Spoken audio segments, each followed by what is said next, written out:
من رأى في المنام الحجر الأسود فذلك يشير إلى تحقيق أمنية من أمنياتك قد طال وقت تحقيقها.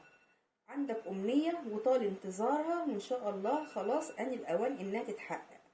طب وإذا رأيت في المنام إنك تقبل الحجر الأسود فذلك يدل على توبة للرائي من ذنب وطلبوا من الله عز وجل المغفرة، بإذن الله سيغفر له كل ذنوبه وما اقترفه من خطايا ومعاصي. من رأى في المنام الحجر الأسود فذلك يشير إلى تحقيق أمنية من أمنياتك قد طال وقت تحقيقها. عندك أمنية وطال انتظارها وإن شاء الله خلاص آن الأوان إنها تتحقق.